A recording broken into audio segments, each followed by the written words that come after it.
नमस्कार दोस्तों, सभी को प्यार भरा नमस्कार। आज हम बात करेंगे भारत सरकार के कुछ फैसलों की और उन फैसलों से जो हमें निवेश के मौके मिल रहे हैं उनके ऊपर आज हम चर्चा करेंगे। तो जैसे कि आपने कुछ देखा होगा कि 2019 के बजट में भारत सरकार ने इलेक्ट्रिक कारों और इलेक्ट्रिक व्हीकल्स पे ऊपर काफी बड़ा बजट बनाया था और काफी जोर दिया था। तो उसका कारण क्या था? देखिए, इलेक्ट्रिक व्हीकल्स जो होते हैं उसका जो मेन कंपोनेंट होता है वो होती है उसकी बैटरी, जिसको हम बोलते हैं ली-ऑन बैटरी, लिथियम आयन बैटरी। ये वही बैटरी है जो हमारे लैपटॉप में, हमारे मोबाइल्स में यूज होती है।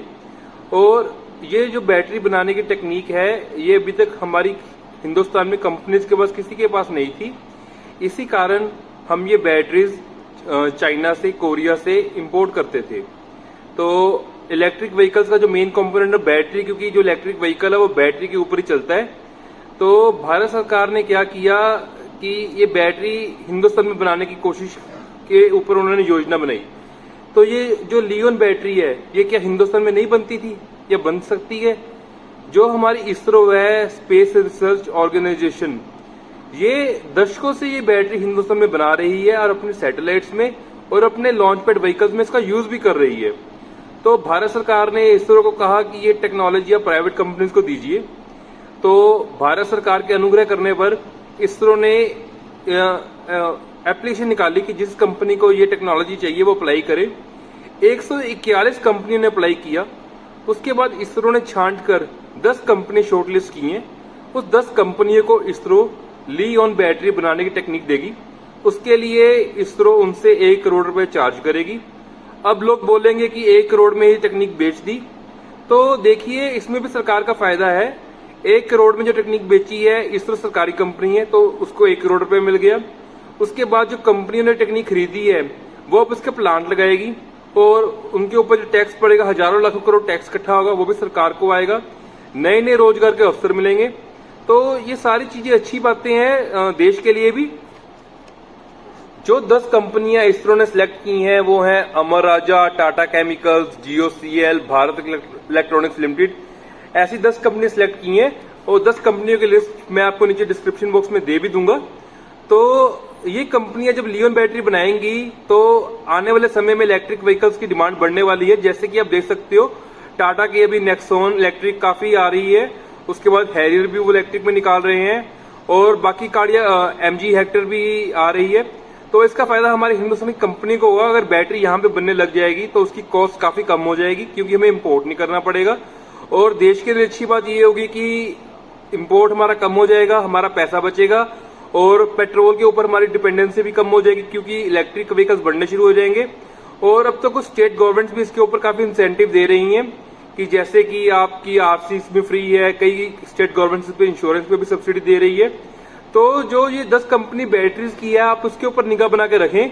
तो आने वाले समय में ये 10 कंपनी काफी फलेंगी और काफी ग्रोथ करेंगी, क्योंकि बैटरीज इलेक्ट्रिक कारें काफी सक्सेसफुल होने वाली हैं। आप देख सकते हैं अमेरिका, कनाडा में तो जैसे टेस्ला की कार चल रही हैं और कंपनियां भी हैं, काफी कारें बन रही हैं। हाँ, हमारे हिंदुस्तान में भी कुछ बसें बन रही हैं इलेक्ट्रिक। डेल्टा कॉप एक कंपनी है, इलेक्ट्रा कंपनी है, पुणे में वो बसें बना के दे रही हैं। तो अभी उसके लिए वो बैटरी इंपोर्ट कर रही थी BYD से, जो चाइना की कंपनी है, बहुत बड़ी कंपनी है। और अभी चाइना और हिंदुस्तान का जो डिस्प्यूट पड़ा हुआ है तो उसको देखकर उन्होंने भी इंपोर्ट रोका हुआ है और बसों की डिमांड भी कम हो गई है। और मोदी जी तो अब कह ही रहे हैं कि आत्मनिर्भर भारत बनना चाहिए। तो ये बैटरी अब हिंदुस्तान में बननी शुरू हो जाएंगी। और बाकी जो पार्ट्स हैं, जो भी गाड़ी बनाने के पार्ट लगते हैं, वो तो पूरे विश्व भर की कंपनियां पहले से ही हिंदुस्तान से काफी भारी मात्रा में इंपोर्ट कर रही है। जो जमुना ऑटोज हो गया या ऑटो की इतनी बड़ी बड़ी कंपनियां लगी हुई हैं, वो सारे अपने पार्ट्स, कंपोनेंट्स जो भी एक्सपोर्ट कर रही हैं। तो अगर ये बैटरी हिंदुस्तान में बनने लग जाएगी, इलेक्ट्रिक कारों की जो कॉस्ट है काफी कम हो जाएगी, उसके कारण उनकी सेल बढ़ जाएगी।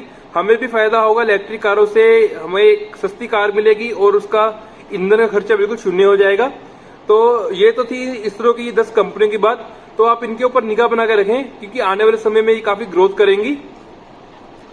अब हम बात करते हैं भारत सरकार के दूसरे बड़ा सेक्टर, डिफेंस सेक्टर। आप देखो कि अभी जो हमारे पड़ोसी मुल्कों से जो संबंध चल रहे हैं वो अच्छे नहीं चल रहे। और मोदी जी तो पहले ही कह रहे हैं कि हमें आत्मनिर्भर के अंदर जो डिफेंस की टेक्नोलॉजी है वो हिंदुस्तान में डेवलप करनी चाहिए। शायद आपको मालूम ना हो कि जब 1999 में कारगिल का युद्ध हुआ है तो पाकिस्तान के पास रडार थी एक, जिसे हम कहते हैं वेपन रिसर्च रडार, तो हमारे पास वो नहीं थी। हमने अटल बिहारी वाजपेयी उस टाइम हमारे प्रधानमंत्री थे, उन्होंने अमेरिका से डिमांड की थी हमें ये रडार सप्लाई की जाए, तो अमेरिका ने मना कर दिया था। तो ये रडार करती क्या है कि ये हमें 30 किलोमीटर के दायरे में बता देती है कि दुश्मन का गोला बारूद कहां पड़ा है भारी मात्रा में, और उसको डिस्ट्रॉय करने में हेल्प करती है। हमारी जो 80% कैजुअलिटीज हुई है कारगिल के समय पर, वो इसीलिए हुए कि हमारे पास रडार थी नहीं और पाकिस्तान के पास रडार थी। तो उनको पता लग जाता था कि हमारे हिंदुस्तान की सेना ने कहां पे अपना असला रखा हुआ है, कहां पे सेना भारी मात्रा में तैनात है, और वहीं पे वो हमला करते थे, जिसके कारण हमें कारगिल के युद्ध में काफी कठिनाइयों से सामना करना पड़ा था। पर हम भारतीयों ने फिर भी अपनी दृढ़ता दिखाते हुए कारगिल के युद्ध में विजय प्राप्त की थी। और आप देखते होंगे कि जो हमारी एलओसी है वहां पे सीज फायर होता रहता है, तो भारी आर्टिलरी फायर चलती है वहां पर बालाकोट के बाद ये फायर बंद हो गई है। मतलब अभी जो सीज फायर हो रही है वो छोटे वेपन से हो रही है, जो भारी आर्टिलरी फायर होती थी गोला बारूद से वो बंद हो गई है। उसका कारण क्या है कि डीआरडीओ ने बीईएल भारत इलेक्ट्रॉनिक्स लिमिटेड के साथ मिलकर एक रडार बनाई है जिसको बोलते हैं स्वाति रडार। ये स्वाति रडार 30 किलोमीटर के दायरे में जहां भी दुश्मन का गोला बारूद पड़ा होता है वो ढूंढ लेती है, और इसके साथ जो अटैच आर्टरी गन्स हैं ये इसको गाइड भी करती है ऑटोमेटिकली। मतलब कि आपने एलओसी पे ट्रक खड़ा कर दिया, उसके बाद अपने कैबिन में बैठकर आप दुश्मन का गोला बारूद नष्ट कर सकते हो। तो रडार्स हमने ये लगाई हुई है एलओसी के आर पार, एलओसी की अपनी तरफ लगाई हुई है, जिसके कारण हमारी तरफ आने वाला गोला बारूद जो पाकिस्तान जो फायर कर रहा था बहुत ज्यादा संख्या में कम हो चुकी है। तो ये जो रडार है स्वाति रडार, अभी हमने इसका $40 मिलियन का एक्सपोर्ट का ऑर्डर भी लिया है आर्मीनिया से, तो आर्मीनिया को हम ये रडार देंगे। तो बीईएल भारत इलेक्ट्रॉनिक्स लिमिटेड ने ये रडार बनाई है। तो डिफेंस में जैसे मोदी जी ने 15 अगस्त के भाषण में बताया है कि हम तेजस विमान भी बना रहे हैं, और डिफेंस में काफी कुछ हम बना रहे हैं। तेजस जो विमान बन रहा है लड़ाकू विमान, वो बन रहा है HAL हिंदुस्तान एरोनॉटिक्स लिमिटेड के अंडर।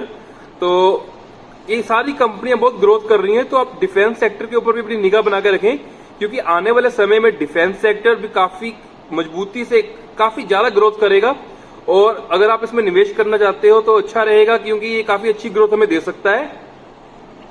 उसके बाद भारत सरकार ने, मोदी जी ने 15 अगस्त को बताया था कि हम अब ऑप्टिकल फाइबर भी डाल रहे हैं। अंडमान निकोबार में तो ऑप्टिकल फाइबर पहुंच गई है, और 1000 दिन के अंदर अंदर लक्षद्वीप भी पहुंच जाएगी, और हमारे पास काफी टापू भी है जहां भी ऑप्टिकल फाइबर पहुंचाएंगे मोदी जी।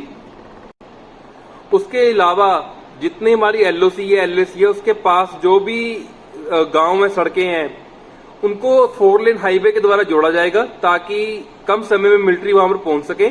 तो कंस्ट्रक्शन का काम काफी भारी मात्रा में काफी ज्यादा चलेगा, और भाषण में मोदी ने बताया भी था कितने लाख करोड़ का उन्होंने प्रोजेक्ट फाइनल कर दिए हैं। तो जिसके कारण कंस्ट्रक्शन में लगता क्या है, सीमेंट और स्टील, ये मेन 2 चीजें लगती हैं। तो लेबर तो हमारे पास है ही है, तो आप स्टील सेक्टर के ऊपर, सीमेंट सेक्टर के ऊपर भी निगाह बना के रखें। कंस्ट्रक्शन कंपनी जैसे एनसीसी, इनके ऊपर भी निगाह बना के रखें, क्योंकि आने वाले समय में ये सेक्टर डिफेंस का हो गया, बैटरीज का हो गया, ऑटो सेक्टर, और कंस्ट्रक्शन का सेक्टर हो गया, सीमेंट सेक्टर, स्टील सेक्टर, ये काफी फूलेगा। तो आप अपनी निगाह बना के रखें, तो हो सकता है इसमें आपको काफी अच्छा मुनाफा हो जाए। देखिए, मैंने जो रिसर्च की थी, अपनी जो स्टडी की थी, वो मैंने आपसे शेयर कर दी है। अब इन कंपनी को शेयर लेना या ना लेना, होल्ड करना, सेल करना, वो आपका अपना निजी फैसला है। तो वो आप अपनी रिसर्च भी करिए, उसके बाद ही कोई फैसला लीजिए, अपने फाइनेंशियल एडवाइजर से बात कीजिए। और तब तक हम मिलेंगे अगली वीडियो में, तब तक के लिए जय हिंद।